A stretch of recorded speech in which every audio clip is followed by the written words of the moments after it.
Soy Noé, hijo de Lamec, y desde mi niñez fui testigo de un mundo sumido en la oscuridad. No hablo solo de la sombra de la noche, o de la tormenta que amenaza con relámpagos, sino de una oscuridad mucho más profunda, a la de los corazones de los hombres. Las Escrituras dicen: y vio Jehová que la maldad de los hombres era mucha en la tierra, y que todo designio de los pensamientos del corazón de ellos era de continuo solamente el mal. Génesis 6. 5. Estas palabras describen con exactitud el tiempo en que me tocó vivir. Los hombres habían olvidado a su Creador. La historia de Adán y Eva, la caída en el huerto, la justicia de Abel y aún la advertencia de Caín habían quedado enterradas en la memoria de unos pocos justos. La mayoría de los pueblos se deleitaban en la violencia. Los fuertes dominaban a los débiles, y la sangre corría con frecuencia en los campos. El homicidio era común, y lo que Dios había creado para bien, el hombre lo había torcido. Vi cómo se multiplicaban las ciudades, y con ellas la maldad. En los mercados se comerciaba con engaños. En las plazas, los hombres se enorgullecían de su violencia. Los jueces aceptaban sobornos, y los ancianos aconsejaban torcidamente. Los jóvenes aprendían desde pequeños a robar, a mentir, a despreciar lo santo. Las mujeres eran tratadas como objetos, y los hombres vivían solo para sus placeres. Y se corrompió la tierra delante de Dios,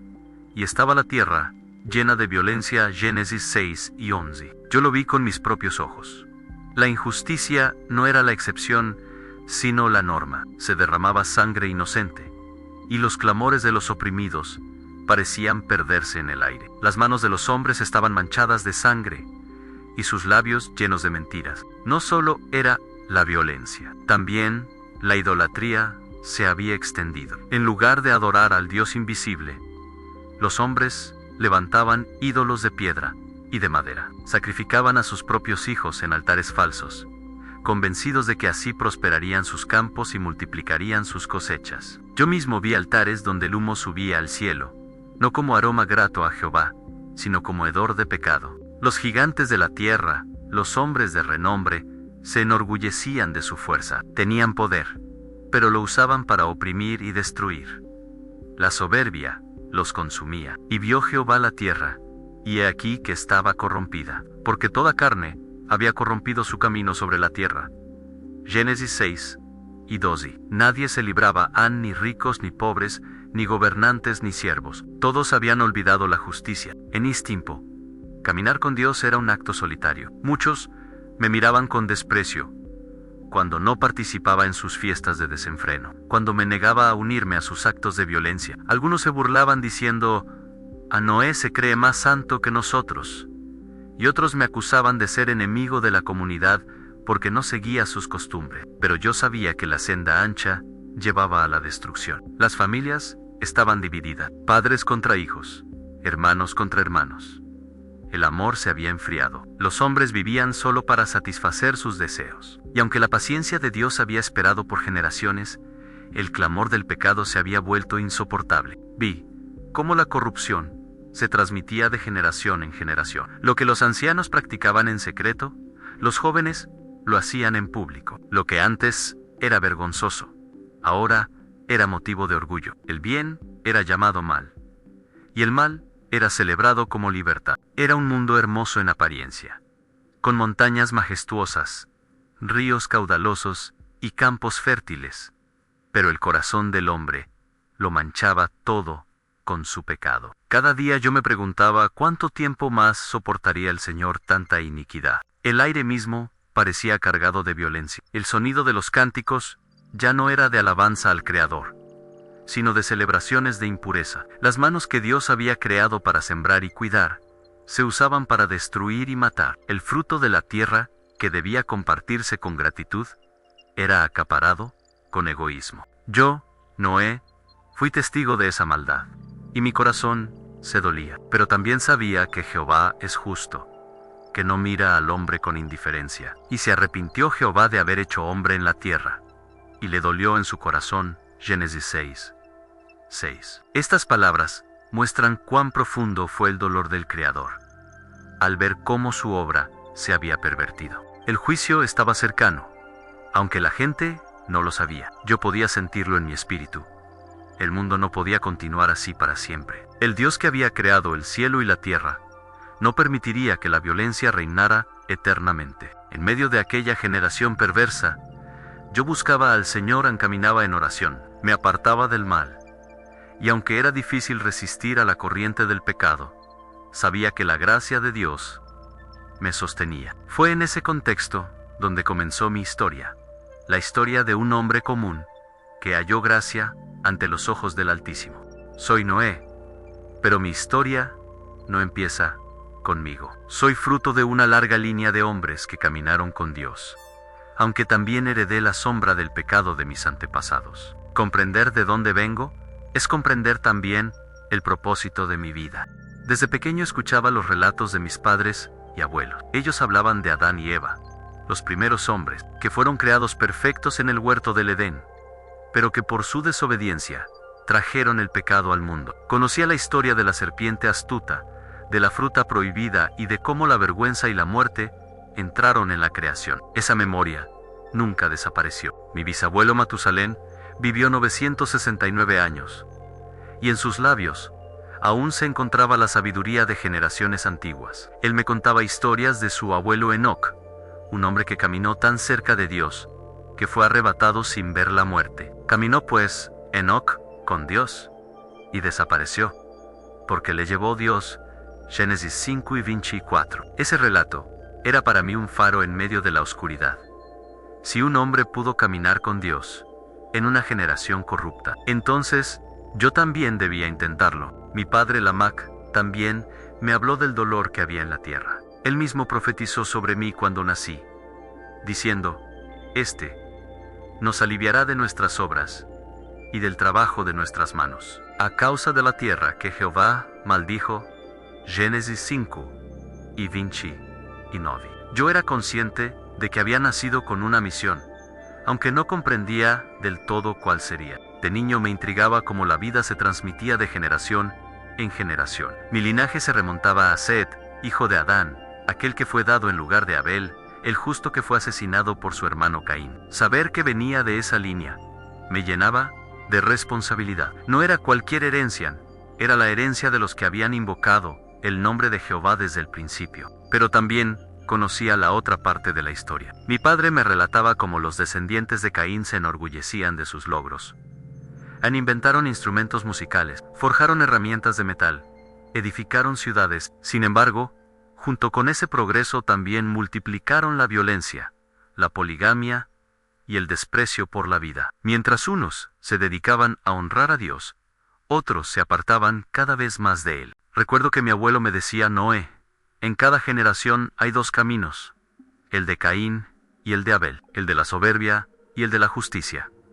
Tú debes elegir en cuál caminarás. Sus palabras se quedaron grabadas en mi corazón. El linaje de los justos no era perfecto. Todos cargábamos la mancha del pecado de Adán, pero había entre nosotros quienes, como Enoc, buscaban agradar al Señor.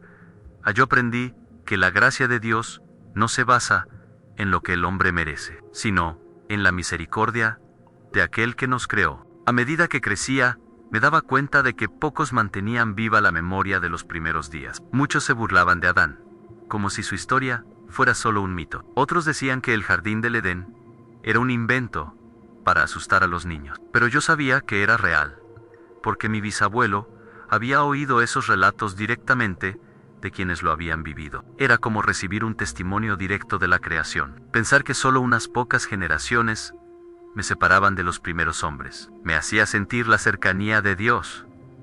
No hablábamos de un Dios lejano, sino del Dios que había formado al hombre del polvo y había soplado en el aliento de vida. Ese conocimiento me hacía diferente de los demás. Mientras la gente adoraba ídolos mudos, yo sabía que Jehová era el único Dios verdadero. Mientras los hombres se llenaban de soberbia por sus logros, yo sabía que todo lo que tenemos proviene de la misericordia divina. Mi linaje también me enseñó a temer el juicio de Dios. Sabía lo que había ocurrido con Caín, errante y marcado por su crimen. Sabía del diluvio de palabras que vendría sobre las generaciones desobedientes. Y aunque aún no comprendía la magnitud del plan de Dios, presentía que el Señor tenía reservado algo grande para mi vida. Crecí escuchando nombres que ahora muchos han olvidado: Adán, Set, Enos, Cainán, Mahalil, Jared, Enoch, Matusalén, Lamach. Cada uno representaba un eslabón en la cadena de la humanidad. Algunos caminaron en rectitud, otros en rebeldía, pero todos demostraban que la vida del hombre es breve comparada con la eternidad de Dios. En cada genealogía veía no solo años y descendientes, sino un testimonio de la fidelidad de Dios en preservar la vida a pesar del pecado. El hecho de que yo existiera era prueba de que la misericordia divina seguía extendiéndose, aun cuando la tierra estaba llena de violencia. Por eso, cuando más adelante recibí el llamado de Dios, comprendí que no era un asunto aislado. Era la continuación de una historia que venía desde el principio. Yo era parte de la cadena de los justos y tenía la responsabilidad de mantener viva la fe en medio de la corrupción. Ese es mi linaje, una mezcla de humanidad débil y de promesa divina, una herencia de justicia que se transmitió de generación en generación, esperando el momento en que Dios revelara su plan de salvación. Soy Noé de mí, y al recordar mi niñez y juventud, no puedo evitar pensar en cuán difícil era crecer en medio de una generación corrupta. Desde mis primeros pasos, mis ojos se abrieron a un mundo dividido.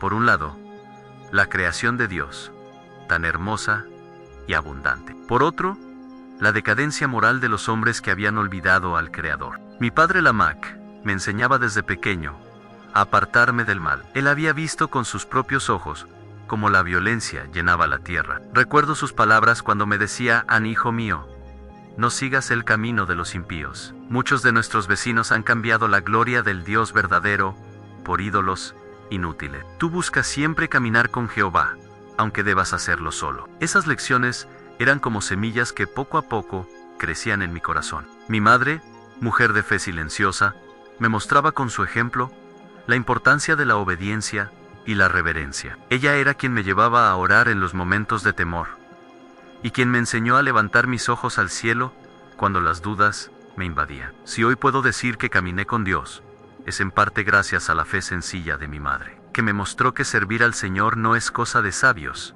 sino de corazones humildes. En mi juventud, la tentación era constante. Los muchachos de mi edad me invitaban a participar de sus juegos violentos, a burlarme de los ancianos, a unirme a sus fiestas donde corría el vino y abundaba la inmoralidad. Me decían a Noé: ven con nosotros, no seas aburrido. ¿De qué sirve la rectitud si al final todos moriremos? Yo sentía la presión de ser distinto, pero en mi interior algo me decía que no debía apartarme del camino de Dios. Fue en esos años que empecé a comprender lo que significa caminar en soledad. No porque estuviera físicamente solo, pues tenía a mi familia, sino porque la mayoría de la gente no compartía mi fe.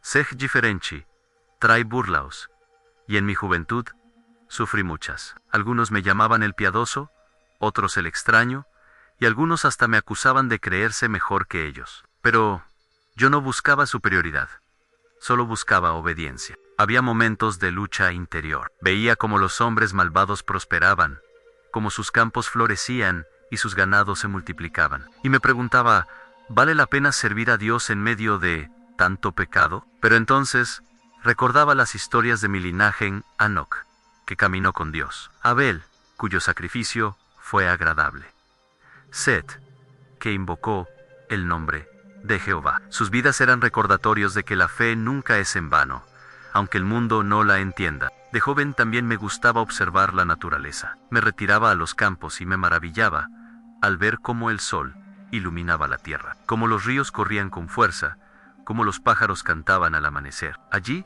en medio de la creación, sentía la voz de Dios hablándome en silencio, recordándome que Él aún sostenía el universo con sus manos. La belleza del mundo me mostraba que, a pesar de la maldad del hombre, la bondad de Dios seguía presente. También aprendí a trabajar desde pequeño. Mi padre me enseñó a cultivar la tierra, a cuidar de los animales y a construir con mis propias manos. El trabajo era duro, pero me ayudaba a disciplinar mi espíritu. Mientras los jóvenes de mi edad buscaban placeres, yo encontraba satisfacción en el esfuerzo y en el fruto de mis manos. Creía firmemente que el trabajo honesto es también una forma de honrar a Dios. En esos años de juventud, desarrollé el hábito de la oración. No siempre encontraba palabras, pero sí encontraba silencio. Muchas veces me arrodillaba en los campos y levantaba mis manos al cielo diciendo: Señor, ayúdame a permanecer firme. No permitas que mi corazón se desvíe como el de tantos otros. Y en lo profundo de mi ser sentía la paz de Dios,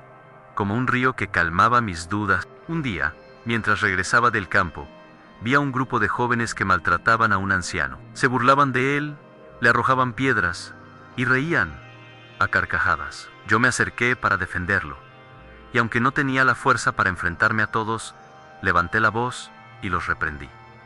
Ellos se enfurecieron y me golpearon. Volví a casa con heridas, pero también con la certeza de que había hecho lo correcto. Ese día comprendí que la justicia a veces trae sufrimiento, pero también trae el favor de Dios. Mi juventud fue una escuela de fe. Aprendí que no siempre es fácil hacer lo correcto, que el pecado parece más atractivo y que la soledad es parte del precio de la obediencia. Pero también descubrí que Dios fortalece a quienes lo buscan, que no abandona a los que claman a Él, y que su gracia es suficiente para sostenernos en medio de un mundo corrupto. Así crecí, en medio de tentaciones, burlas y pruebas, pero también bajo la enseñanza de mis padres y el ejemplo de mis ancestros. Mi juventud fue el terreno donde Dios sembró la semilla de la fe, que más adelante florecería en la misión más grande de mi vida, al construir el arca de la salvación. La vida de un hombre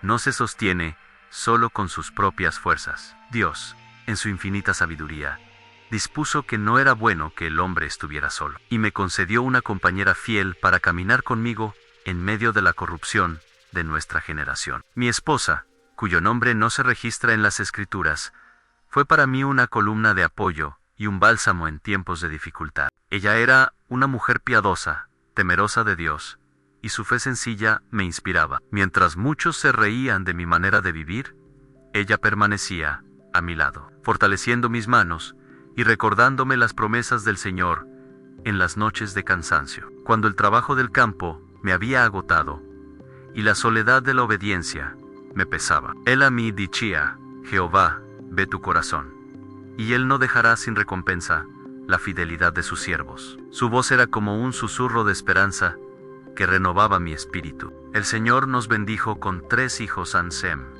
Cam y Jafetan, desde pequeños. Los instruimos en el temor de Dios. No fue tarea fácil, pues vivían en un entorno donde la maldad era celebrada. Muchos jóvenes de su edad se entregaban a la violencia, al desenfreno y a la idolatría. Pero yo procuraba enseñarles que había un camino diferente, aunque fuera más estrecho y solitario. Con mi esposa nos turnábamos para instruirlos. Ella les enseñaba las oraciones, la reverencia, el respeto por la vida y por el prójimo. Yo les hablaba de la historia de nuestros antepasados, de Adán y Eva, de Cain y Abel, de Set y de Enoch, para que comprendieran que cada elección trae consecuencia. Les decía: hijos míos, el pecado siempre parece atractivo, pero termina en destrucción. El camino de la justicia a veces es solitario, pero en él encontramos la vida. Recuerdo cuando Sem, el mayo Ere, me preguntó: padre, ¿por qué somos diferentes a los demás? ¿Por qué no vamos a sus fiestas? ¿Por qué no hacemos lo que ellos hacen? Yo le respondí con ternura: porque nosotros servimos al Dios vivo. Los demás pueden burlarse, pero la justicia de Jehová es eterna. Algún día entenderás que la obediencia es nuestra mayor herencia. Cam, por su parte, era más inquieto, curioso y a veces rebelde. Había que corregirlo con paciencia. Sin embargo, también veía en él un espíritu fuerte, que con la guía adecuada podría convertirse en un servidor de Dios. En Jafet, el menor, mostraba desde pequeño un corazón noble y sensible, dispuesto a escuchar y a aprender. Criar a mis hijos en aquel mundo no era fácil. Muchas veces fueron objeto de burlas por no participar de las costumbres de sus compañeros. Había momentos en que regresaban tristes, preguntándose si valía la pena. En esos instantes mi esposa y yo los reuníamos, orábamos juntos y les recordábamos que no estábamos llamados a agradar a los hombres, sino a Dios. Con el tiempo, mis hijos crecieron y se convirtieron en jóvenes responsables, trabajadores y fieles. Cada uno tomó una esposa piadosa, mujeres que compartían nuestra fe y nos ayudaban en la tarea de mantener la santidad en medio de la corrupción. Así nuestra familia se convirtió en un pequeño refugio de fe en un mundo que se hundía en la maldad. La vida familiar era sencilla, pero llena de propósito. Trabajábamos juntos en el campo, cuidábamos de los animales, levantábamos nuestros hogares con esfuerzo. Las noches las dedicábamos a contar historias de los antepasados, a cantar himnos y a orar. Eran momentos en los que la presencia de Dios se hacía palpable. Y aunque fuera de nuestro hogar reinaba la oscuridad, dentro había luz, porque el Señor habitaba entre nosotros. Yo sabía que Dios tenía un propósito especial para mi familia. No comprendía aún la magnitud de lo que vendría, pero en mi corazón sentía que nuestra unión y nuestra fe no eran en vano. Cada día que pasábamos juntos fortalecía los lazos que más adelante serían cruciales para soportar la prueba del diluvio. El libro de Génesis dice: «Jamás estableceré mi pacto contigo, y entrarás en el arca, tú, tus hijos, tu mujer, y las mujeres de tus hijos contigo».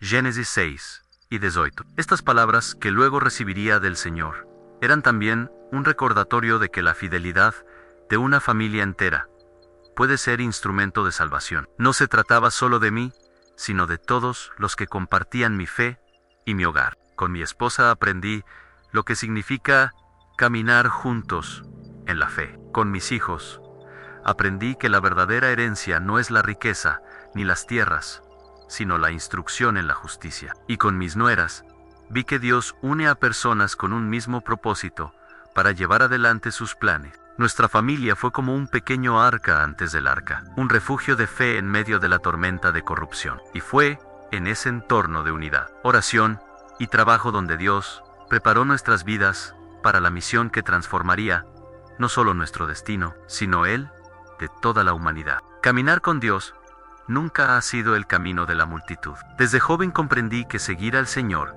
significaba muchas veces andar en contra de lo que todos consideraban normal. Era como caminar río arriba, mientras la corriente arrastraba a los demás hacia la perdición. Las Escrituras dicen: «Pero Noé halló gracia ante los ojos de Jehová». Estas son las generaciones de Noé. Noé, varón justo, era perfecto en sus generaciones. Con Dios caminó Noé.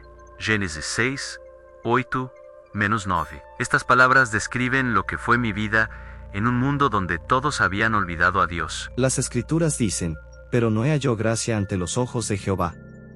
Estas son las generaciones de Noé. Noé, varón justo, era perfecto en sus generaciones, con Dios caminó Noé. Génesis 6, 8-9. Estas palabras describen lo que fue mi vida en un mundo donde todos habían olvidado a Dios. Caminar con Dios en soledad no era un título de honra, sino una batalla constante. Significaba renunciar a la aprobación de los hombres, soportar sus burlas y aceptar el aislamiento. Cuando los demás se reunían para rendir culto a ídolos, yo elevaba mis oraciones al Dios invisible. Cuando la comunidad celebraba fiestas llenas de desenfreno, yo me mantenía apartado con mi familia, alabando al Creador de cielos y tierra. Muchos no comprendían mi decisión. Me decían: «Noé, ¿qué ganas con tanto sacrificio? La vida es corta, disfruta mientras puedas». Otros me acusaban de querer ser diferente, de despreciar sus costumbres. Pero yo sabía en lo profundo de mi corazón que agradar a Dios es más importante que agradar a los hombres. Había días en que la soledad pesaba como una carga. Ver cómo todos seguían un mismo camino de maldad y sentir que yo y mi familia éramos los únicos en resistir podía llevarme al desánimo. Me preguntaba: ¿por qué, Señor, has permitido que la tierra entera se corrompa? En esos momentos, el recuerdo de Enoc me fortalecía. Él también caminó con Dios en medio de una generación impía, y fue llevado sin ver la muerte. Si él pudo permanecer fiel, yo también debía hacerlo. La oración fue mi refugio. En los campos, mientras cuidaba el ganado, elevaba mis pensamientos al cielo. En las noches, mientras contemplaba las estrellas, hablaba con aquel que las había creado. Sentía que el Señor me escuchaba, que sus oídos no estaban sordos a mi clamor. Y aunque no siempre recibía respuestas inmediatas, sí recibía paz, esa paz que solo viene de la comunión con Dios. Caminar con Dios en soledad también significaba vivir con rectitud en lo pequeño. No se trataba solo de grandes decisiones, sino de la vida diaria. En un mundo donde robar era común, yo debía ser honesto. Donde la violencia era normal, yo debía ser pacífico. Donde la mentira se celebraba, yo debía hablar verdad. Eran decisiones sencillas, pero constantes, que marcaban la diferencia entre seguir a Dios o seguir al mundo. Recuerdo una ocasión en que un grupo de hombres intentó persuadirme para unirme a un negocio injusto. Me ofrecían ganancias rápidas, abundancia de bienes, pero a costa de la opresión de otros. Cuando rechacé su oferta, se rieron de mí y me llamaron necio. Noé nunca prosperará, porque no sabe aprovechar las oportunidades, decían. Pero yo sabía que la verdadera prosperidad no está en las riquezas, sino en la aprobación de Dios. Mi caminar con el Señor también se reflejaba en cómo trataba a mi familia. En medio de un mundo donde los hombres despreciaban a sus esposas y maltrataban a sus hijos, yo procuraba honrar a mi esposa y guiar a mis hijos con amor y disciplina. No era fácil, pero entendía que mi familia era el primer campo donde debía sembrar justicia. El caminar en soledad también me enseñó a esperar en Dios. Mientras los demás confiaban en sus fuerzas, yo aprendía a depender del Señor. Esa dependencia me preparó para la misión que más adelante recibiría, porque nadie puede construir un arca para salvar al mundo si primero no ha aprendido a depender de Dios en lo secreto. Con Dios caminó Noé. Estas palabras no describen una caminata fácil, sino un recorrido lleno de obstáculos, burlas y pruebas. Pero también describen una comunión íntima, un andar constante en la presencia del Señor. Era como si cada paso que daba en la tierra estuviera acompañado por la sombra de la mano de Dios sobre mí. Hoy, al mirar atrás, entiendo que esa soledad no era realmente soledad. Aunque los hombres me despreciaban, nunca estuve solo, porque Jehová caminaba conmigo.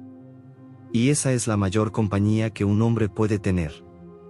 Fue en medio de ese caminar solitario con Dios cuando experimenté el momento que transformaría mi vida para siempre, el llamado divino. No fue una simple idea en mi mente ni un deseo personal, sino una revelación clara y poderosa del Creador de los cielos y la tierra. Las Escrituras dicen, dijo, pues, Dios a Noé, he decidido el fin de todo ser, porque la tierra está llena de violencia a causa de ellos, y he aquí que yo los destruiré con la tierra. Hazte un arca de madera de gofer, harás aposentos en el arca, y la calafatearás con brea por dentro y por fuera. Génesis 6, 13-14. Recuerdo con nitidez ese día. Estaba en oración, como acostumbraba, cuando una presencia majestuosa llenó el lugar. No era un sueño común ni una imaginación pasajera, era una revelación que penetraba hasta lo más profundo de mi ser. El Señor me habló con claridad, y su voz era como un trueno y al mismo tiempo como un susurro que traía paz. Me dijo que el fin de toda carne había llegado, que la tierra estaba tan corrompida que no podía continuar. El juicio estaba decidido, un diluvio de aguas cubriría todo, destruyendo a todo ser viviente que respirara bajo el cielo. La noticia me estremeció. Mi corazón tembló al imaginar la magnitud de lo que estaba por venir. Pero junto con la advertencia vino también la instrucción, construir un arca. No una pequeña embarcación, sino una estructura monumental, nunca antes vista por los hombres. Dios me dio las medidas exactas, de 300 codos la longitud del arca, de 50 codos su anchura, y de 30 codos su altura. Génesis 6:15. Me ordenó hacerle una ventana, una puerta en su costado, y dividirla en pisos. Era un diseño perfecto, no producto de la mente humana, sino de la sabiduría divina. El propósito del arca era claro, preservar la vida. Dentro de ella entraríamos yo, mi esposa, mis hijos y sus mujeres. Además, debíamos llevar parejas de cada especie animal, macho y hembra, para que se conservaran en la nueva tierra después del diluvio. También debía almacenar alimento suficiente para todos. El arca sería, en medio del juicio, un instrumento de misericordia. Al recibir estas instrucciones, mi mente se llenó de preguntas. ¿Cómo podría yo, un simple hombre, construir algo tan gigantesco? ¿Cómo reuniría a los animales? ¿Cómo resistiríamos una catástrofe tan grande? Pero al mismo tiempo, una certeza se afianzaba en mí: si Dios lo ordenaba, Él mismo proveería los medios. No fue fácil asimilar lo que había oído. Al regresar con mi familia, traté de explicarles lo que había visto y oído. Ellos me miraban con asombro, pero también con fe. Mi esposa me dijo, si Jehová lo ha hablado, entonces debemos obedecer. Mis hijos, aunque sorprendidos, se dispusieron a ayudarme. La obediencia no era opcional, era cuestión de vida o muerte. La voz de Dios resonaba en mi mente día tras día. No era un mandato vago, sino instrucciones específicas, detalladas. Podía ver en mi imaginación cada tablón de madera, cada aposento, cada espacio que formaría parte de aquella gran obra. Comprendí que la construcción del arca no era simplemente un trabajo manual, sino un acto de fe. Cada golpe de martillo sería una declaración de confianza en la palabra de Dios. El llamado también me reveló algo más profundo, la justicia de Dios. Mientras el mundo entero vivía en corrupción, Él había decidido preservar a mi familia y a los animales. No porque yo fuera perfecto en mí mismo, sino porque había hallado gracia ante sus ojos. Esto me llenaba de humildad. ¿Por qué yo y no otros? La respuesta no estaba en mis méritos, sino en la misericordia del Altísimo. Esa revelación cambió mi vida para siempre. Ya no podía vivir como antes, ya no podía dedicarme solo a cultivar la tierra y criar a mis hijos. Ahora tenía una misión divina que abarcaba no solo a mi familia, sino a toda la creación. La magnitud del encargo me sobrecogía, pero también me daba propósito. Desde ese día, cada amanecer tenía un nuevo sentido. Ya no despertaba solo para trabajar en mis campos, sino para prepararme para la obra más grande que un hombre haya recibido jamás, construir el arca de la salvación. El llamado divino no fue un peso, sino un privilegio. Aunque sabía que traería oposición y burlas, también sabía que caminaría con Dios en medio de la tarea. Y con esa certeza en mi corazón, me dispuse a obedecer, confiando en que aquel que me había dado la orden también me daría la fuerza para cumplirla. Obedecer al llamado divino fue el inicio de una empresa que cambiaría mi vida y la de mi familia para siempre, la construcción del arca. Al principio, confieso que me sentí abrumado. Nunca antes los hombres habíamos levantado una embarcación de tal magnitud. Las barcas de pesca o los pequeños navíos de río eran conocidos, pero lo que Dios me mandaba a edificar superaba todo entendimiento humano. Lo primero que hice fue buscar la madera adecuada, tal como el Señor me había indicado. Él ordenó que fuese de gofer, una madera fuerte y resistente, capaz de soportar el peso y la presión de las aguas. Recorrí valles y montes en compañía de mis hijos, seleccionando con cuidado los árboles más rectos y firmes. Mientras los cortábamos, yo sentía que cada tronco no era simplemente madera, sino parte del plan divino. El trabajo era arduo. Nuestras manos se llenaban de callos, nuestras espaldas se cansaban bajo el peso de los troncos, pero cada esfuerzo lo hacíamos con fe. Mi esposa y mis nueras nos llevaban agua y comida al campo, y con palabras de ánimo fortalecían nuestro espíritu.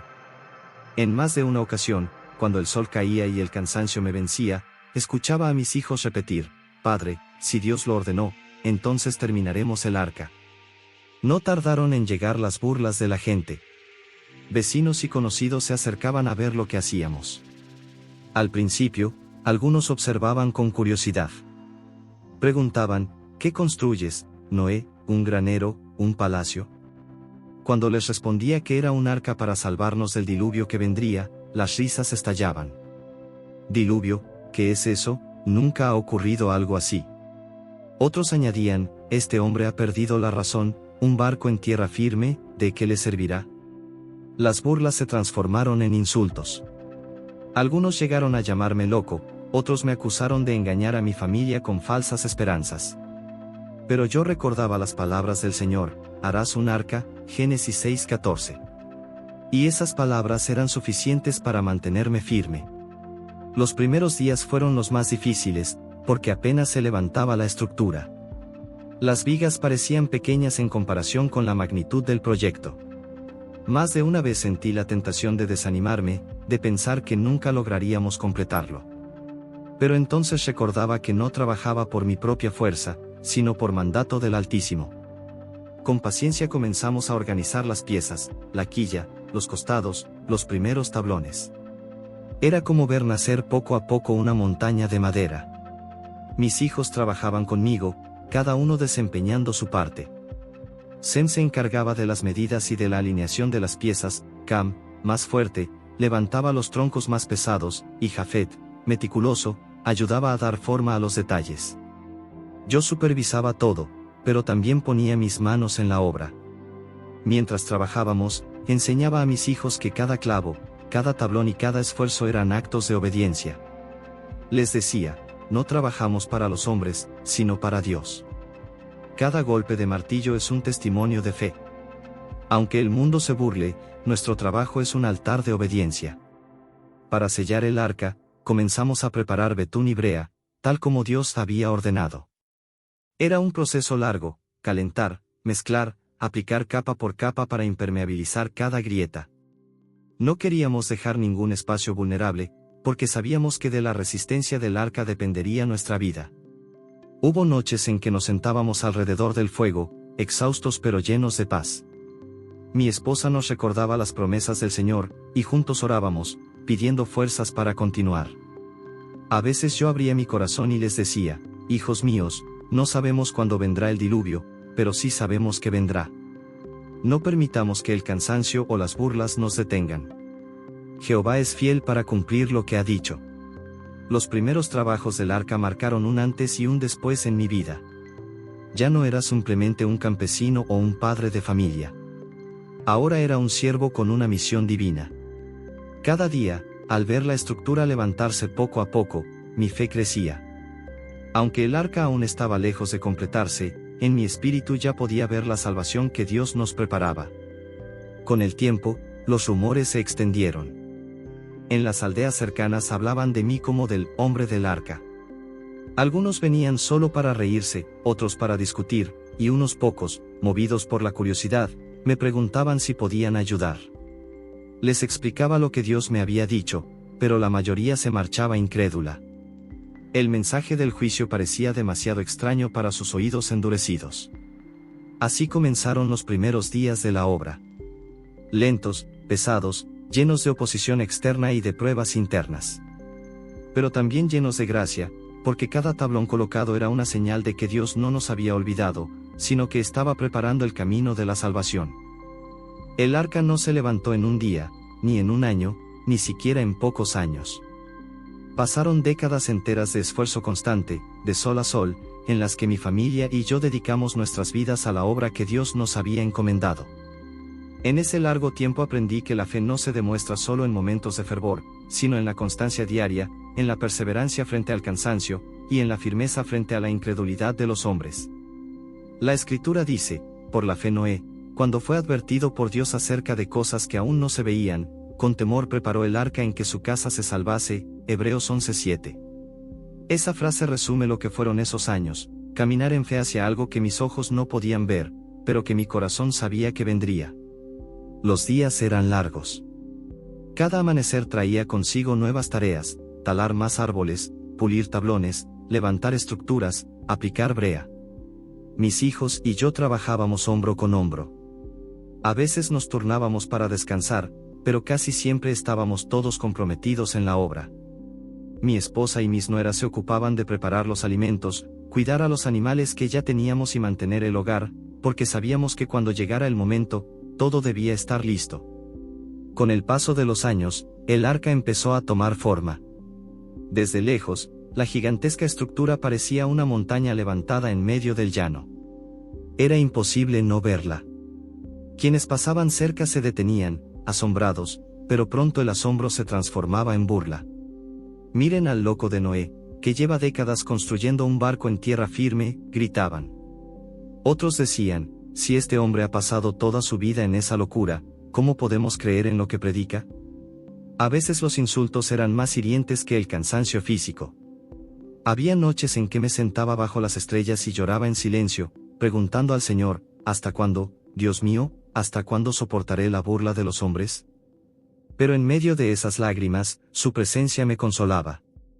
Recordaba sus palabras y entendía que mi obediencia no dependía de lo que los demás dijeran, sino de lo que él había ordenado. Mis hijos también sufrían la presión. Había momentos en que Sem, Cam o Jafet regresaban del trabajo con los hombros caídos, diciendo, Padre, hoy se rieron de nosotros todo el día.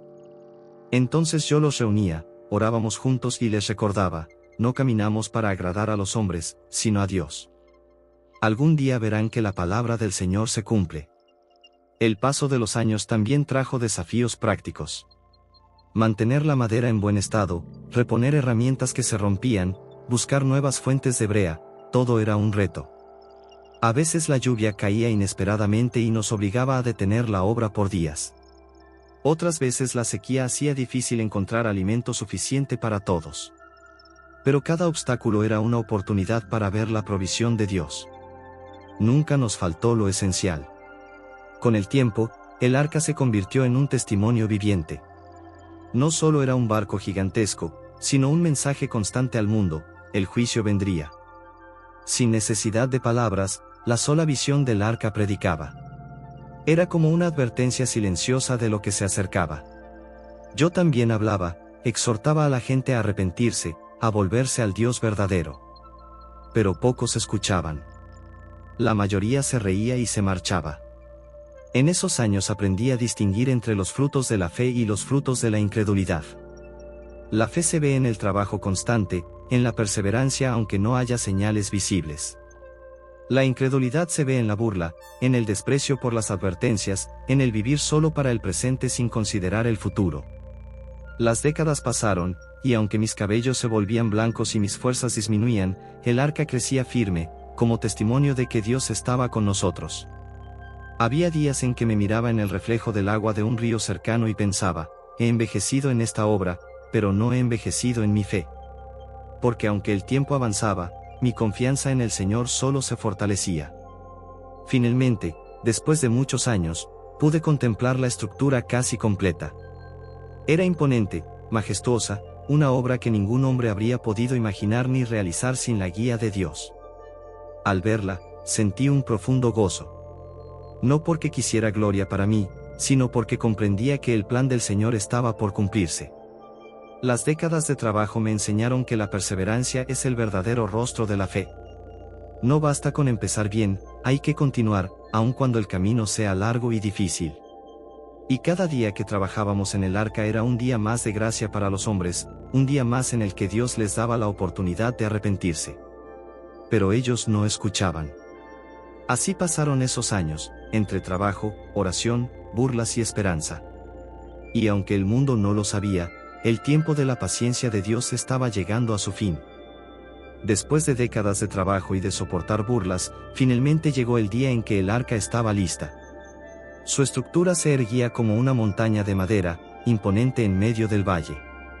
Cada tablón estaba en su lugar, cada grieta cubierta de brea, cada espacio preparado.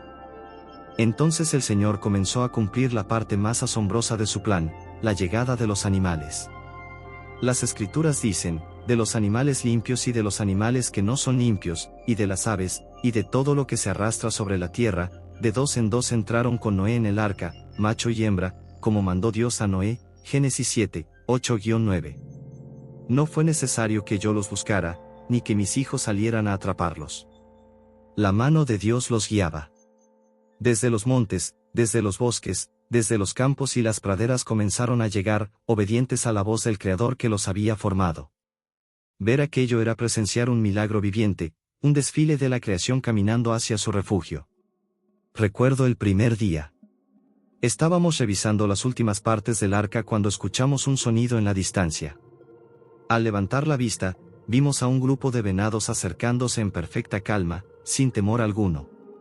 Caminaban en parejas, macho y hembra, y se dirigían directamente hacia la rampa que habíamos preparado.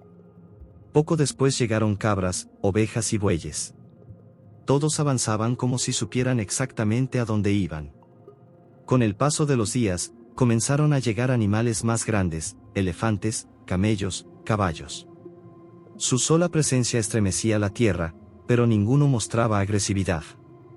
Era como si una paz sobrenatural los envolviera. Incluso los leones y los tigres, temidos por su fuerza y ferocidad, caminaron mansamente hacia el arca, sin rugir ni atacar. Las aves también comenzaron a llegar. El cielo se llenó de bandadas de diferentes colores y tamaños. Halcones, palomas, gorriones, cuervos, águilas, todos descendían en orden, posándose en las vigas del arca como esperando su turno para entrar. Su canto era como un himno de obediencia al Creador. Los más pequeños tampoco quedaron fuera. Reptiles, insectos y pequeños mamíferos se unieron a esa procesión. Ver a serpientes y lagartos avanzar sin causar temor, o a ratones y conejos caminar juntos sin huir, era un recordatorio de que no era la naturaleza lo que guiaba sus pasos, sino la mano invisible de Dios. Mi familia y yo estábamos asombrados. Nunca habíamos visto algo semejante. Era como si toda la creación estuviera respondiendo a una orden celestial. Yo miraba a mis hijos y ellos me devolvían la mirada con lágrimas en los ojos. No necesitábamos más pruebas de que lo que Dios había dicho era cierto. El diluvio vendría, y el arca era realmente el refugio de la vida. Mientras tanto, la gente del pueblo se congregaba alrededor para observar. Al principio quedaron mudos de asombro. Algunos decían, ¿cómo es posible? ¿Quién puede hacer que los animales obedezcan de esta manera? Pero en lugar de arrepentirse, muchos optaron por la burla. Decían, ¡qué espectáculo! Noé incluso ha entrenado animales para que lo sigan en su locura. Otros decían, si esto fuera obra de un Dios, ¿por qué solo Noé tendría acceso a la salvación? Me dolía ver la dureza de sus corazones. El mismo milagro que debía despertar fe en ellos, lo tomaban como ocasión de burla. No comprendían que era la última llamada de misericordia antes del juicio. Los días siguieron, y cada vez llegaban más animales. Mi familia y yo nos encargábamos de ubicarlos en los espacios preparados dentro del arca.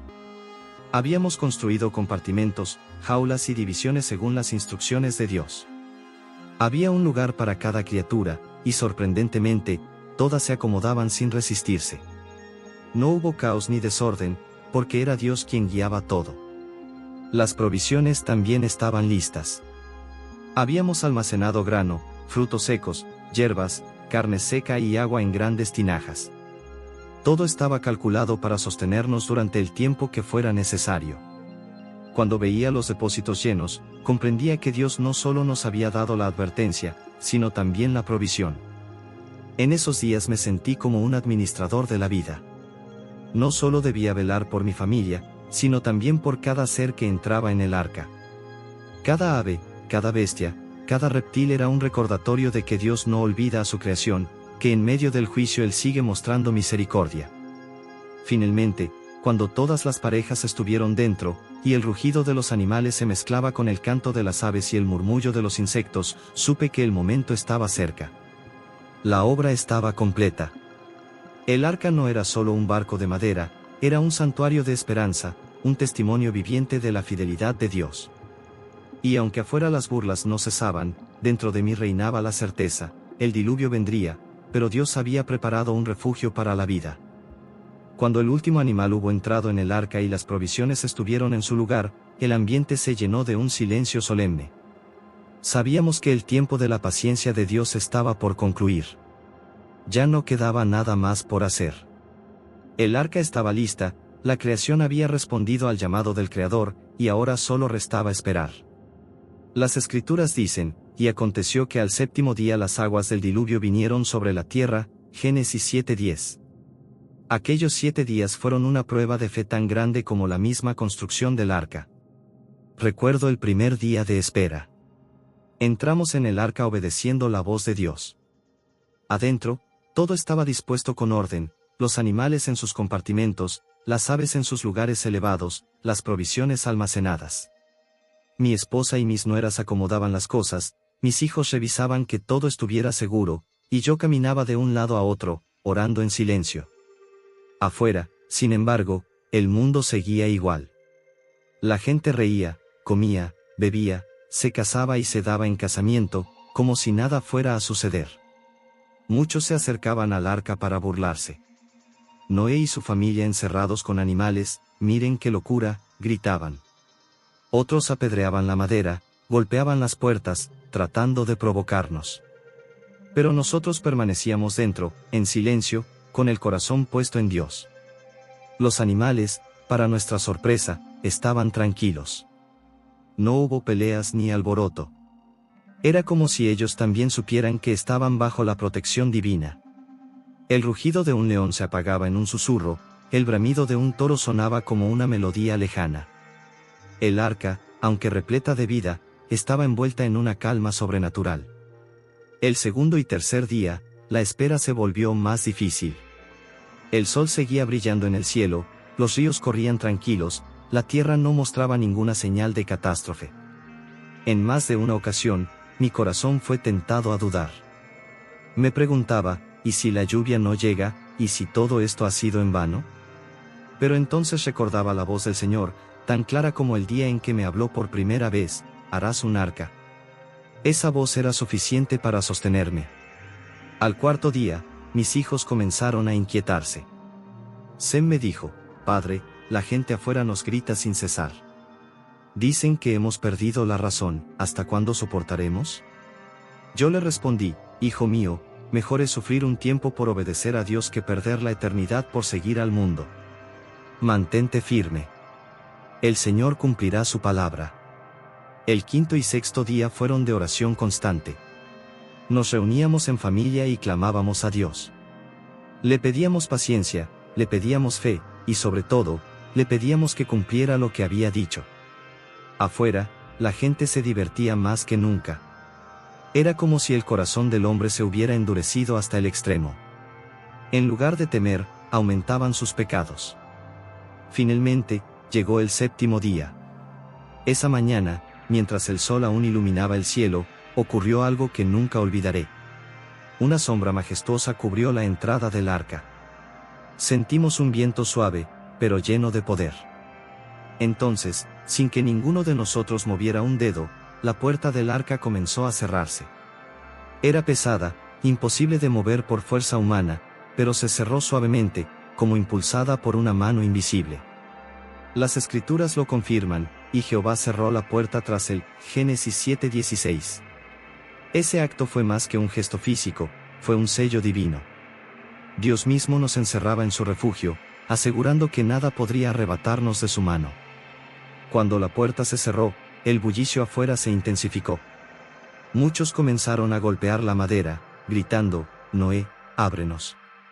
Otros seguían burlándose: miren, hasta su Dios los ha encerrado como prisioneros. Pero yo sabía que ya no había vuelta atrás. El tiempo de gracia había terminado, y el tiempo de juicio estaba a punto de comenzar. Dentro del arca, una mezcla de emociones nos invadía. Por un lado, la paz de estar bajo el cuidado de Dios; por otro, la ansiedad de lo desconocido. ¿Cómo sería el diluvio? ¿Cuánto tiempo duraría? ¿Cómo resistiríamos? Preguntas llenaban nuestra mente, pero las entregábamos en oración. Esa última noche antes de la lluvia fue la más silenciosa. Los animales descansaban, mi familia dormía inquieta, y yo permanecí despierto, orando junto a la puerta cerrada. Sentía en mi espíritu que la tierra estaba a punto de cambiar para siempre. Y así, entre oraciones, lágrimas y esperanza, pasaron aquellos 7 días de espera. Eran como el silencio que precede a la tormenta, el último respiro de un mundo que estaba a punto de ser cubierto por las aguas del juicio divino. El séptimo día llegó a su fin y con él comenzó lo que el Señor había anunciado desde el principio. No hubo trompetas humanas ni advertencias de los hombres, sino la voz misma de la creación que empezó a cambiar. El aire se tornó denso, el viento soplaba distinto, como si la naturaleza entera contuviera la respiración ante lo que estaba por suceder. Las Escrituras dicen: el año 600 de la vida de Noé, en el mes segundo, a los 17 días del mes, aquel día fueron rotas todas las fuentes del grande abismo, y las cataratas de los cielos fueron abiertas, y hubo lluvia sobre la tierra 40 días y 40 noches. Génesis 7, 11-12. Al principio fueron gotas dispersas. Unas pocas cayeron sobre el techo del arca, haciendo un leve golpeteo. La gente afuera comenzó a señalar el cielo, riendo. Miren, Noé tenía razón, está lloviendo, decían burlándose, como si unas pocas gotas fueran todo lo que iba a suceder. Algunos gritaban: Noé, sal y celebra con nosotros tu victoria. Pero yo sabía que aquellas primeras gotas eran solo el inicio de algo inmensamente mayor. Pronto la lluvia se intensificó. El cielo se oscureció con nubes densas que nunca habíamos visto. Los truenos resonaban como rugidos que sacudían la tierra, y los relámpagos iluminaban el firmamento. La gente empezó a inquietarse, pero aún no creían. Fue entonces cuando ocurrió lo inesperado, no solo caía agua del cielo, sino que también brotaba desde abajo. Grietas se abrieron en la tierra y torrentes surgieron de lo profundo. Era como si el mismo corazón del abismo se hubiera roto. El suelo temblaba bajo nuestros pies. En cuestión de horas, riachuelos se convirtieron en ríos, y ríos en mares embravecidos. Dentro del arca, escuchábamos el estruendo de la lluvia golpeando con fuerza.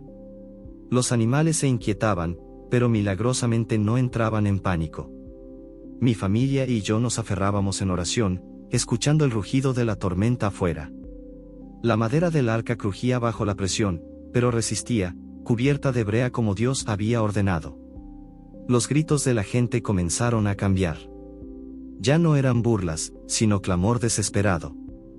Algunos corrían hacia montañas, otros golpeaban la puerta del arca con puños y piedras, implorando entrar.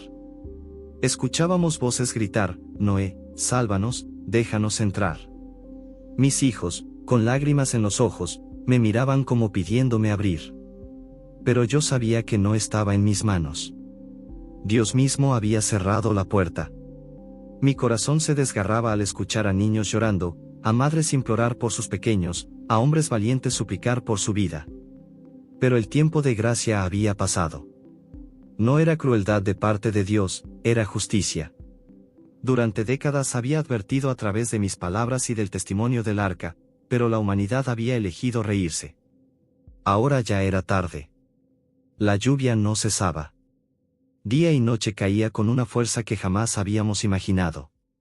El sonido era ensordecedor, un rugir constante que parecía no tener fin. Los ríos desbordados arrasaban aldeas, los árboles eran arrancados de raíz, las casas derribadas como si fueran hojas secas. Montañas enteras se veían envueltas en cascadas. La creación entera estaba siendo sacudida. Dentro del arca, la tierra bajo nuestros pies comenzó a moverse. Sentimos como la embarcación se desprendía del suelo y flotaba por primera vez. Los animales emitieron sonidos extraños, como si también comprendieran que habíamos comenzado un viaje sin retorno.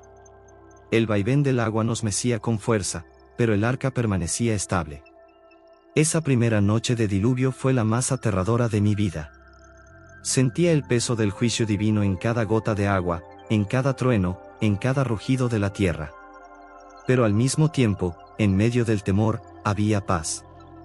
Sabía que Dios mismo había diseñado el arca y que estábamos bajo su cuidado. El contraste era desgarrador: afuera, un mundo entero pereciendo; adentro, un remanente guardado por la gracia. No era porque fuésemos mejores que los demás, sino porque habíamos creído en la palabra de Dios. Esa fue la diferencia entre la vida y la muerte. Así comenzó el diluvio, con lluvia implacable, con aguas que brotaban del abismo, con gritos de desesperación en la tierra y con fe en medio del arca. Era el inicio del juicio, pero también el inicio de una nueva etapa en la historia de la humanidad. El diluvio había comenzado, y con él, los 40 días y 40 noches más sobrecogedores de mi vida. El cielo se abrió como nunca antes, y la tierra, que había sido nuestro hogar, se convirtió en un vasto mar sin fin. Las escrituras lo dicen con claridad: y fue el diluvio 40 días sobre la tierra, y las aguas crecieron, y alzaron el arca, y se elevó sobre la tierra. Y subieron las aguas, y crecieron en gran manera sobre la tierra, y flotaba el arca sobre la superficie de las aguas. Génesis 7, 17-18. Durante esos días, la lluvia nunca cesó. Caía con fuerza constante, como un martillo golpeando la tierra. El sonido era ensordecedor, el golpeteo interminable de las gotas sobre el arca, los rugidos de los truenos, los bramidos de los vientos huracanados. El mundo entero parecía estar siendo desgarrado. El primer día de navegación, el arca se elevó lentamente. Sentimos como la tierra firme desaparecía bajo nosotros, y el vaivén del agua nos obligaba a sujetarnos a las vigas. Los animales se inquietaban, pero sorprendentemente, un orden sobrenatural los mantenía tranquilos. No hubo caos ni ataques, como habría sucedido en condiciones normales. La paz de Dios reinaba incluso entre las bestias más salvajes. Con el paso de los días, comprendimos la magnitud del juicio. Desde las rendijas más altas del arca podíamos ver, en momentos breves, la devastación: árboles arrancados de raíz flotando como simples ramas, casas derribadas, montañas cubiertas de agua. Todo lo que había sido orgullo del hombre quedaba reducido a nada. Dentro del arca, nuestra rutina cambió por completo. Nos turnábamos para alimentar a los animales, para limpiar los espacios, para revisar que no hubiera filtraciones. Era un trabajo constante, día y noche. La vida dentro no era cómoda, pero era segura. Y cada vez que escuchábamos el rugido de la tormenta, recordábamos que aquel lugar, aunque estrecho y oscuro, era nuestra salvación. Algunas noches, mis hijos me preguntaban, «Padre, ¿cuánto tiempo más resistiremos?» Yo les respondía con firmeza, «Hijos, resistiremos hasta que Dios lo decida. Si Él nos guardó hasta hoy, nos guardará hasta el final». Los animales también parecían participar de esa espera. Había momentos en que sus sonidos se alzaban como un coro, rugidos, bramidos, trinos y aullidos que resonaban en la madera del arca. Pero no eran gritos de miedo, sino de vida. Era como si toda la creación, reunida en ese espacio, alabara en silencio al Creador que la preservaba. Los días se sucedían lentamente, uno tras otro, sin cambios aparentes. Afuera, solo había lluvia y aguas que crecían. Adentro, oraciones, trabajo y esperanza. La oscuridad era interrumpida solo por la luz tenue de las lámparas que encendíamos. En más de una ocasión, me detuve a reflexionar, así es caminar por fe, no ver el final, pero confiar en que Dios lo tiene en sus manos. El día 20, aproximadamente, el arca ya se movía con más libertad sobre aguas profundas. No había tierra visible en ninguna dirección. El horizonte era solo un mar inmenso, agitado por la tormenta. La sensación era extraña, habíamos perdido toda referencia del mundo anterior. Lo único que nos quedaba era Dios y su promesa.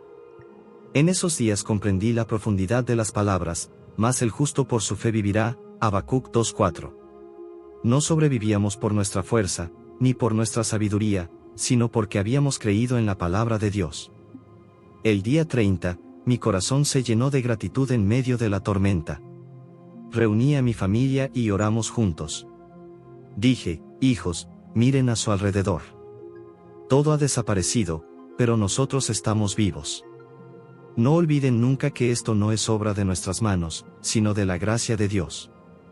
Finalmente, después de 40 días y 40 noches, la lluvia cesó. El rugido constante del agua golpeando el arca se fue apagando, hasta que quedó un silencio extraño, casi inquietante. No era el fin del diluvio, porque las aguas aún cubrían toda la tierra, pero sí era el fin del juicio desde los cielos. El arca seguía flotando, sostenida únicamente por la misericordia divina. Al mirar a mi familia, comprendí que habíamos atravesado el peor juicio de la historia, no por nuestra fuerza, sino porque Dios había provisto un refugio. En ese silencio que siguió a la tormenta, una certeza llenó mi corazón: si el Señor había sido fiel en los 40 días de caos, también lo sería en los meses de espera que vendrían. Los 40 días y 40 noches de lluvia habían terminado, pero el diluvio no. Las aguas aún cubrían la faz de la tierra, y el arca seguía flotando como una isla solitaria en un mar interminable. El cielo estaba despejado ahora, pero lo que nos rodeaba era solo agua, hasta donde alcanzaba la vista. La Escritura dice, y prevalecieron las aguas sobre la tierra 150 días, Génesis 7:24. Esos meses fueron una prueba distinta, no de soportar el rugir de la tormenta, sino de enfrentar la larga espera sin saber cuándo llegaría el final. Al principio, experimentamos un extraño alivio al escuchar el silencio. Después de semanas de lluvia incesante, el cese de la tormenta era como un respiro. Pero pronto comprendimos que aquel silencio también era inquietante. La tierra había desaparecido. No había montañas, ni árboles, ni aldeas, solo agua y el cielo. El mundo que conocíamos había dejado de existir. Dentro del arca, la rutina continuaba.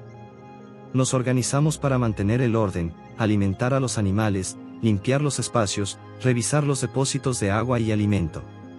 Cada día era similar al anterior, y esa repetición ponía a prueba nuestra paciencia. La vida en el arca no era cómoda, el espacio era limitado, los olores fuertes, el trabajo constante. Pero cada inconveniente era pequeño si lo comparábamos con la misericordia de estar vivos. Mi familia a veces me preguntaba, «Padre, ¿cuánto más durará esto? Y yo les respondía con sinceridad, no lo sé, pero el Señor lo sabe. Si nos guardó hasta aquí, también nos dará salida en su tiempo.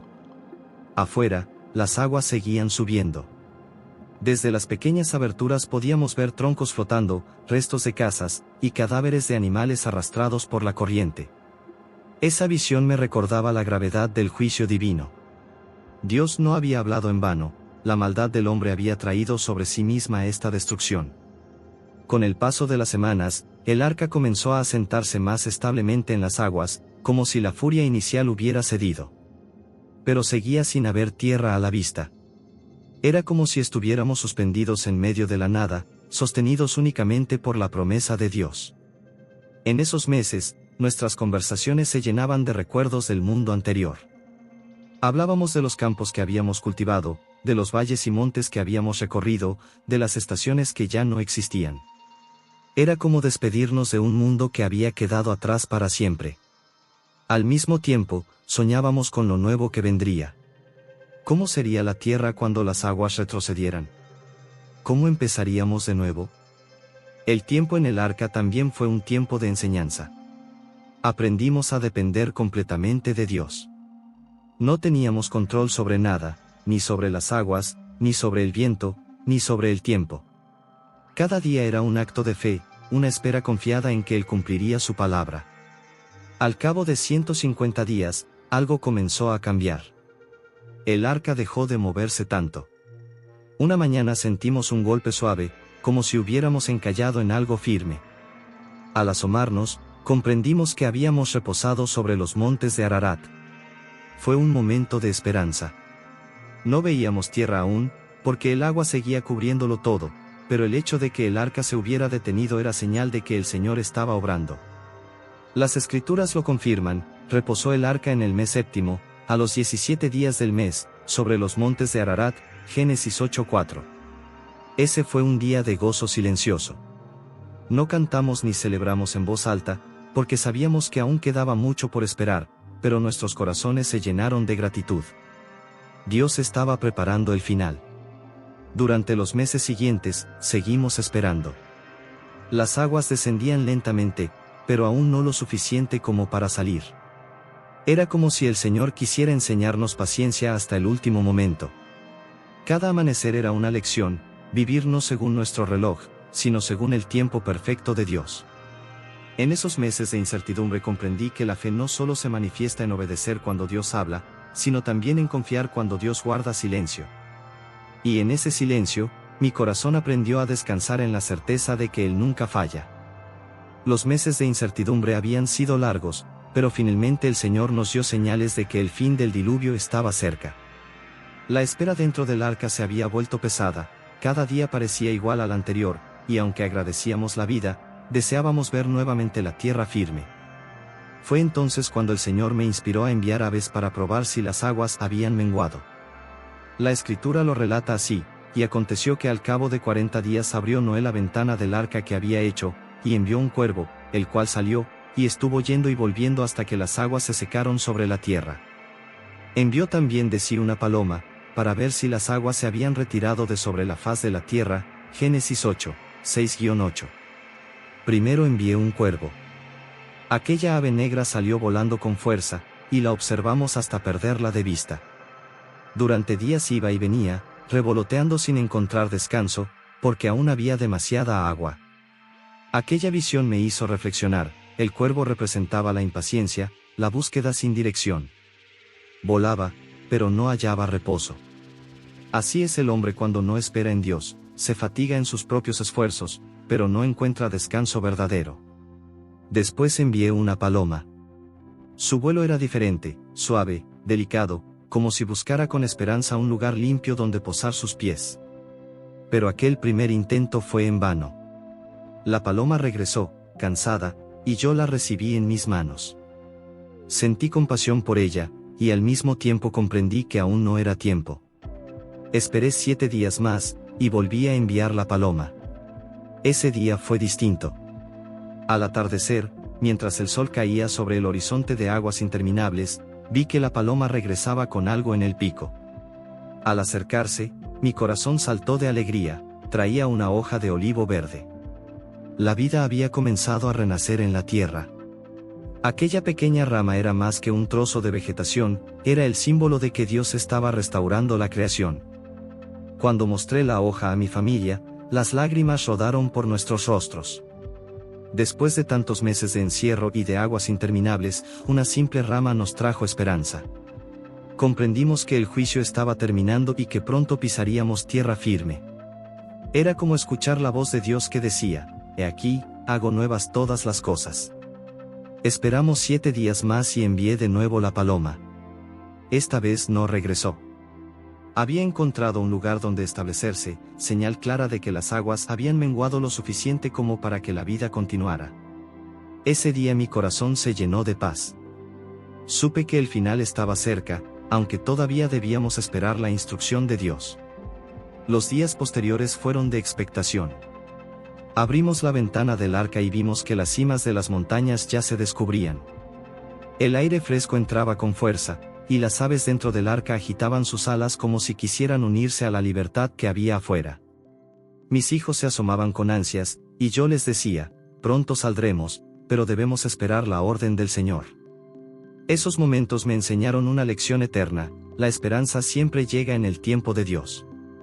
Así como la paloma regresó con la rama de olivo, así el Señor nos da señales de vida en medio de nuestras pruebas. Puede que pasemos meses de silencio, pero tarde o temprano, la promesa se cumple. Al mirar aquella hoja verde, recordé el Edén. El mismo Dios que había plantado un jardín al principio estaba ahora renovando la tierra después del juicio. La rama de olivo se convirtió en símbolo de paz, de reconciliación entre Dios y su creación.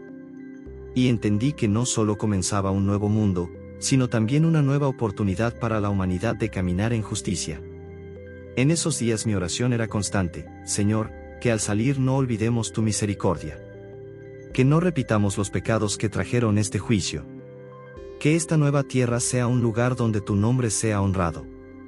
Finalmente, aunque aún permanecíamos dentro del arca, la esperanza ya estaba encendida. El arca había sido refugio en el juicio, pero ahora sería la puerta hacia una nueva vida. Y todo comenzó con una pequeña paloma y una hoja verde de olivo. Pasaron muchos meses desde que la paloma no regresó, y aunque sabíamos que la tierra ya estaba lista, no nos apresuramos a salir.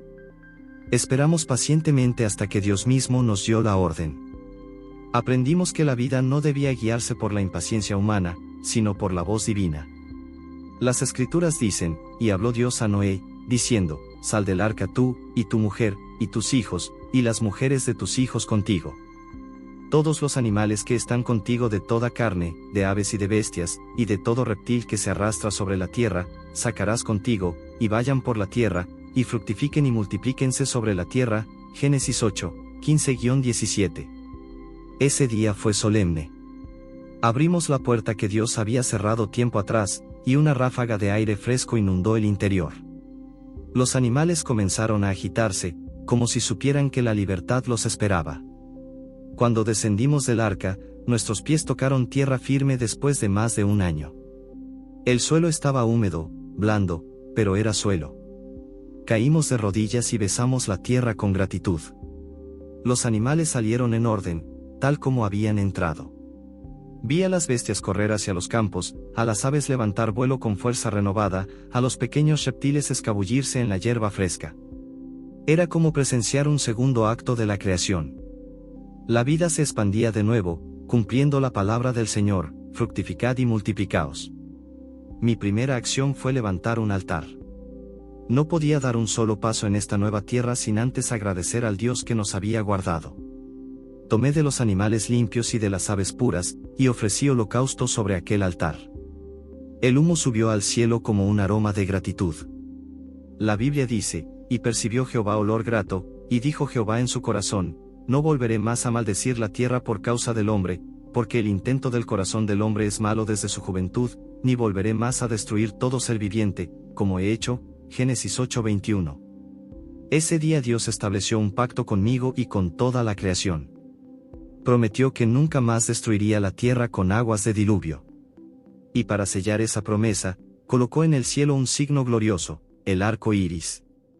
mi arco he puesto en las nubes, el cual será por señal del pacto entre mí y la tierra. Génesis 9:13. Recuerdo levantar mis ojos y ver aquel arco de colores que atravesaba las nubes. Sus tonos brillaban con una intensidad que nunca antes habíamos visto.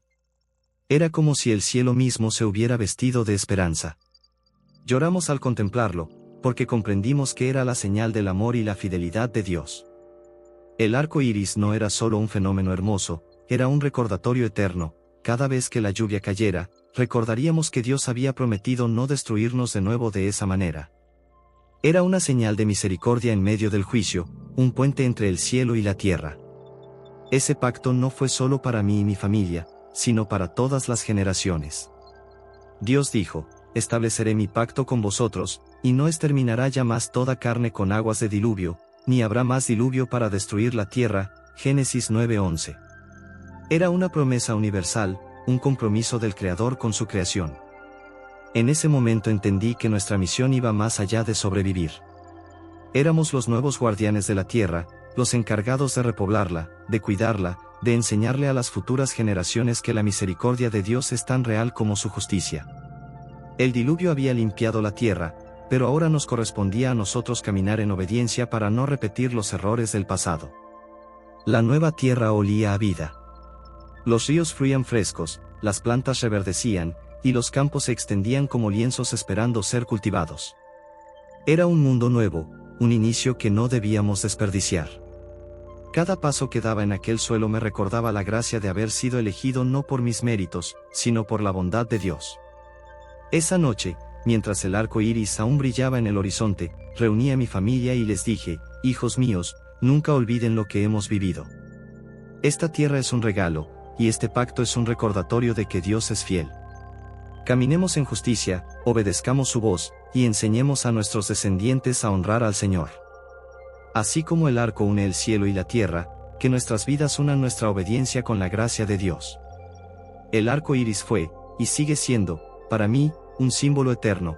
El Dios que juzga también es el Dios que salva, el Dios que destruye el pecado también es el Dios que da una nueva oportunidad. Y cada vez que las nubes se oscurezcan, recordaré que la misericordia de Dios brilla más fuerte que la tormenta.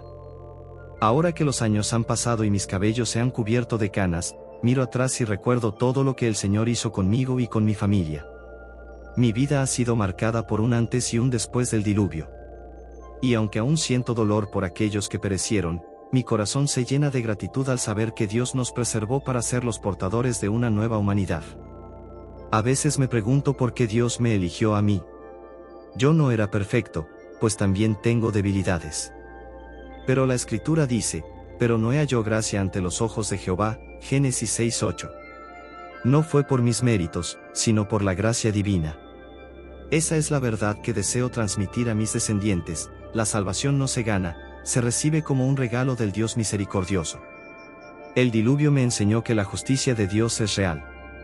No se complace en el mal ni en la corrupción. El corazón humano tiende al pecado, y cuando la violencia y la maldad se multiplican, el Señor actúa. Vi con mis propios ojos cómo un mundo entero fue reducido a nada por causa de la rebelión. Y aprendí que nunca debemos tomar a la ligera las advertencias del Altísimo. Pero también aprendí que la misericordia de Dios es más grande que su juicio. Él no destruyó por completo la creación, sino que preservó un remanente. El arca fue más que una embarcación, fue un símbolo de Cristo, el refugio preparado para aquellos que creen. Así como entrar en el arca significaba vida en medio del juicio, así también entrar en la gracia de Dios significa salvación en medio de la condena. A mis hijos les he repetido una y otra vez que no olviden el pacto del arco iris. Cada vez que lo vean en el cielo, deben recordar que Dios es fiel y que sus promesas nunca fallan. Pero también deben recordar que, aunque no habrá otro diluvio de aguas, el Señor volverá a juzgar al mundo de manera final. Por eso, la obediencia y la fe son más necesarias que nunca. He reflexionado mucho sobre la vida en el arca. Allí aprendí que la fe no es algo momentáneo, sino una perseverancia diaria. Durante más de un año estuvimos encerrados, sin ver la tierra, sin saber cuándo terminaría la espera.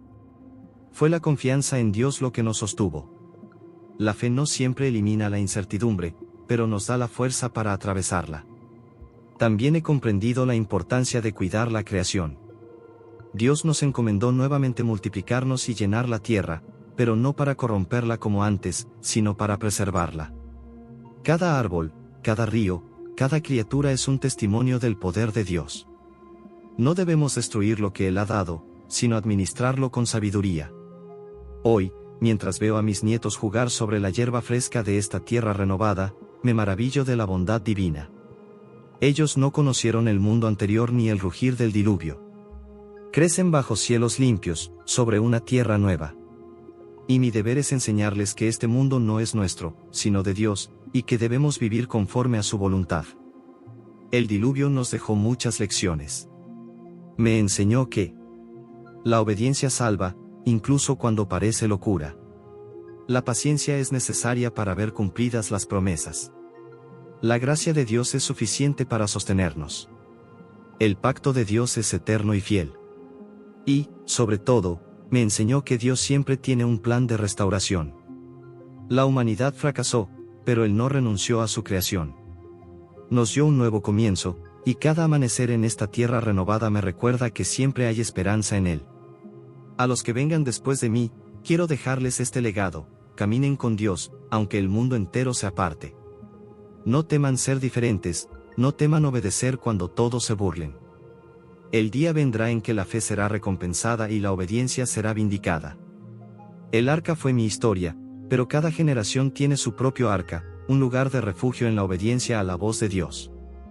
Que nunca falte la fe para entrar en ella. Y cuando el arco iris vuelva a aparecer en los cielos, recuerden, no es solo un adorno de colores, es la firma del Creador que promete misericordia y que llama a la humanidad a vivir en justicia. Así concluye mi relato. Soy Noé, hijo de Lamec, nieto de Matusalén, descendiente de Enoc, aquel que caminó con Dios. Yo también caminé con él, y aunque el mundo entero pereció, su gracia me sostuvo. Que mi vida sirva de testimonio para que ustedes también elijan caminar con el Señor todos los días de su vida.